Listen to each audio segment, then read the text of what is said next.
सुप्रभात। घनचक्कर। घनचक्कर। एक बार भक्त प्रवर नारद जी महर्षि अंगिरा जी के साथ भ्रमण कर रहे थे। रास्ते में उन्होंने देखा कि एक बड़ा सुंदर मकान है, उसके नीचे अनाज की दुकान है। दुकान के सामने अनाज की ढेरी लगी है। एक बकरा आया, उसने ढेरी पर मुंह मारा।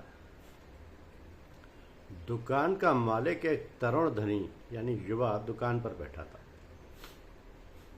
उसके हाथ में नुकीली छड़ी थी। उसने बकरे के सिर पर जोर से छड़ी मार दी। बकरा मैं करता हुआ भाग गया। बकरे की दुर्गति की उपरोक्त घटना को देखकर नारद जी को हंसी आ गई।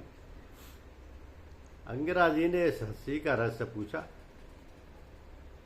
तो नारद जी ने बताया कि यह अनाज की दुकान पहले बहुत छोटी थी। इसके मालिक ने इसी दुकान से अपने व्यापार की प्रतिष्ठा की। वो अंत में करोड़पति हो गया। उसी ने यह इतनी बड़ी इमारत बनवाई।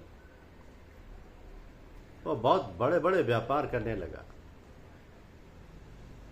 परंतु अनाज की बुनियादी दुकान को अपने रहने के मकान के नीचे ही रखा, क्योंकि इसी दुकान से उसकी क्रमशः उन्नति हुई थी। मेरा मकान, मेरी दुकान, मेरा कारोबार, मेरा परिवार में गहरी आसक्ति और अहंता ममता लिए हुए कुछ समय बाद वो मालिक मर गया। उसकी जगह उसका बेटा उत्तराधिकारी हुआ। वही युवक आज दुकान पर बैठा है, जिसने कि बकरे को छड़ी से मारकर भगाया है। और ये नया मालिक अपने पिता की इस दुकान पर रोज घंटे भर आकर बैठता है।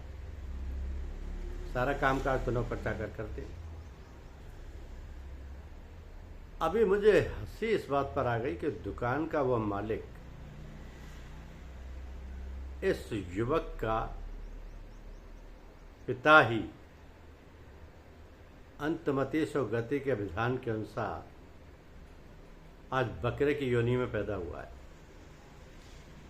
पहले यही एक दिन इस दुकान का, मकान का और सारे कारोबार का मालिक हुआ करता था, पर आज तो एक मुट्ठी अनाज पर भी उसका अधिकार नहीं है। अनाज की ओर मुंह करते ही मार पड़ती है। और मारता भी कौन है?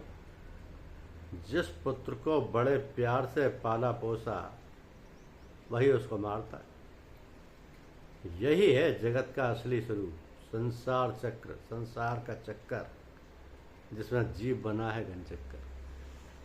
धन्यवाद।